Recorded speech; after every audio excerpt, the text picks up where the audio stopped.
মুর্শিদাবাদে অগ্নিগর্ভ পরিস্থিতি, নৈরাজ্যের আগুন। ইতিমধ্যেই তিনজন মানুষ প্রাণ হারিয়েছেন। আর সেখানে কেন্দ্রীয় বাহিনী মোতায়েনের নির্দেশ দেওয়া হয়েছে।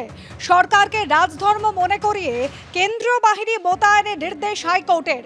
আর যুদ্ধকালীন তৎপরতায় দুর্বৃত্তদের ধরার নির্দেশ হাইকোর্টের। শামশেরগঞ্জে ইতিমধ্যেই আপনারা জানেন রাজ্য পুলিশের ডিজি রাজীব কুমার গিয়েছেন। ধুলিয়ান, সুতি, শামশেরগঞ্জ যেভাবে বারবার করে উত্তপ্ত হয়েছে, অশান্তি ছড়িয়েছে, সংঘর্ষের ঘটনা ঘটেছে, সেখানে পুলিশের route march. Khukumoni herbal liquid সিঁদুর তুলসী ও চন্দনের গুণে সমৃদ্ধ। এটি ত্বকের পক্ষে যেমন সহায়ক, ব্যবহার করাও তেমনই সহজ। অশান্ত মুর্শিদাবাদ, যেভাবে পরের পর বাড়ি ভাঙচুর করা হয়েছে, নিরীহ মানুষের বাড়ি ভাঙচুর করা হয়েছে, দোকান ভাঙচুর করা হয়েছে, গাড়িতে আগুন লাগিয়ে দেওয়া হয়েছে। আর সেখানে উপদ্রুত এলাকায় সরকারকে রাজধর্ম মনে করিয়ে কেন্দ্রীয় বাহিনী মোতায়েনের নির্দেশ দেওয়া হয়েছিল। সেই মতো পুলিশের রুট মার্চ, কেন্দ্রীয় বাহিনীর রুট মার্চ বিভিন্ন এলাকায়। নিশ্চিদ্র নিরাপত্তার বলয়ে সুতি, সাজুর মোড় এলাকা যা বারবার করে উত্তপ্ত হয়েছে। গতকালই অগ্নিগর্ভ মুর্শিদাবাদে গিয়েছেন ডিজিপি রাজীব কুমার। অবাধ নৈরাজ্য চলেছে বিভিন্ন জায়গায়, তাণ্ডব চালানো হয়েছে, এমনকি শপিং মলেও লুট হয়েছে। অগ্নিগর্ভ পরিস্থিতি, আর সেই অগ্নিগর্ভ পরিস্থিতি দ্রুত নিয়ন্ত্রণে আনবার জন্য যুদ্ধকালীন তৎপরতায় দুষ্কৃতীদের ধরবার নির্দেশ দিয়েছে আদালত।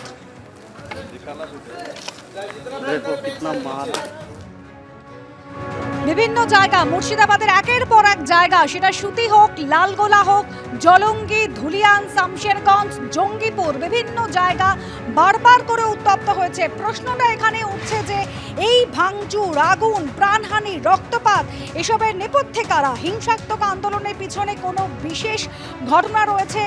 সংশোধিত ওয়াকফ আইনের প্রতিবাদ নিয়ে হঠাৎ করে এভাবে হিংসার আগুন জ্বলছে মুর্শিদাবাদের বিভিন্ন জায়গায়।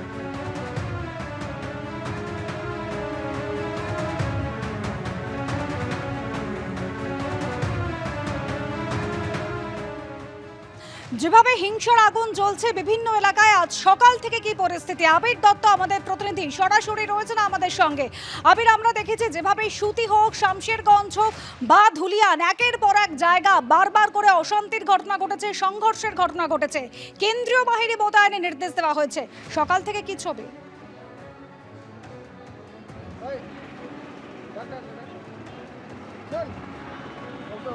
দেখো, সকাল থেকে বিস্তীর্ণ এই অঞ্চলগুলোতে কেন্দ্রীয় বাহিনীর টহল চলছে, তার সঙ্গে সঙ্গে পুলিশের উচ্চতর আধিকারিকদেরও দেখা যাচ্ছে যে বিভিন্ন জায়গায় তারা। আমরা যেখানে দাঁড়িয়ে রয়েছি শামশেরগঞ্জে, এবং এখানে বিভিন্ন জায়গাতে যে অশান্তির বাতাবরণ তৈরি হয়েছে সেটা সম্পূর্ণভাবে ছবিটা বদলে দিতে চাইছেন প্রশাসনের আধিকারিকরা। তার কারণ যাতে সাধারণভাবে স্বাভাবিকভাবে জীবনযাপন করতে পারেন সাধারণ মানুষ। তার কারণ বিভিন্ন জায়গাতে দোকানপাট বন্ধ রয়েছে, এবং যে জায়গায় আমরা দাঁড়িয়ে আছি, শ্যামল জানা আমার ক্যামেরা পার্সন দেখাচ্ছে যে একটি দোকানের সামনে, সেই দোকানের কি অবস্থা হয়েছে, দোকান বন্ধ অবস্থায়। এবং এখানে এই যে অবস্থা, তাতে সাধারণভাবে জনজীবন কিভাবে চলবে, কিভাবে জীবনযাপন তারা করবেন, সেই জন্যই এই টহল এবং সেই জন্যই শান্তির বাতাবরণ তৈরির একটা চেষ্টা সর্বত্রভাবে চলছে। এবং এখনো পর্যন্ত আমরা যেখানে দাঁড়িয়ে রয়েছি সেই জায়গা ছাড়াও এখানে একাধিক জায়গাতে গাড়িতে উপরে আক্রমণ হয়েছে।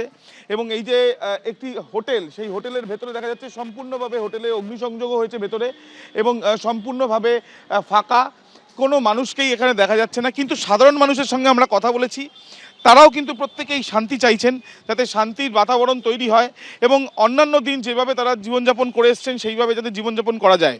আজকে দেখা গেল যে সেই জায়গাতে পাথর জমা করা হয়েছিল, সেই জায়গাগুলো থেকে বিএসএফের তরফ থেকে সেই পাথরগুলো সেখান থেকে সরিয়ে দেওয়ার কাজ হয়েছে। পুলিশের যারা আধিকারিকরা তারা বিভিন্ন জায়গাতে যাচ্ছেন, কথা বলছেন সাধারণ মানুষের সঙ্গে। সাধারণ মানুষ তারা কি চাইছেন সেগুলো তারা পুলিশের কাছে জানাচ্ছেন।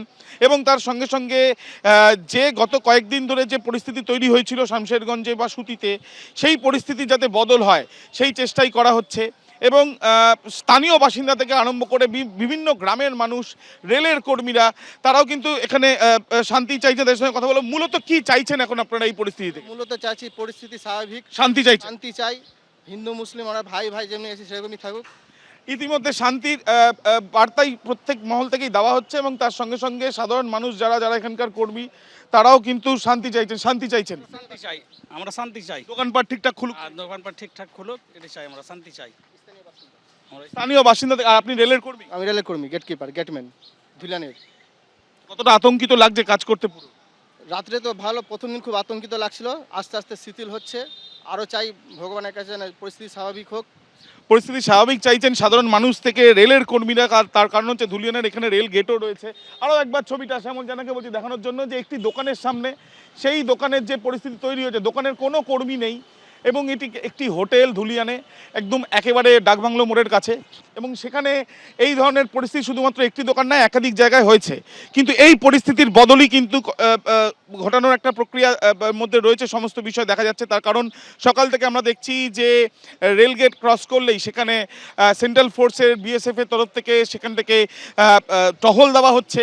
মানুষের সঙ্গে কথা বলছেন পুলিশ আধিকারিকরা, আইপিএস অফিসাররা তারা রয়েছেন, এবং যে মানুষরা দেখা যাচ্ছে অনেকেই রয়েছেন যারা এই জায়গা থেকে অন্যত্র চলে গিয়েছেন, তারা যাতে স্বাভাবিকভাবে ফিরে আসতে পারেন, সেই বাতাবরণ যাতে তৈরি হয়, সেই বিষয়টার উপরই নজর দেওয়া হচ্ছে বলে জানা যাচ্ছে।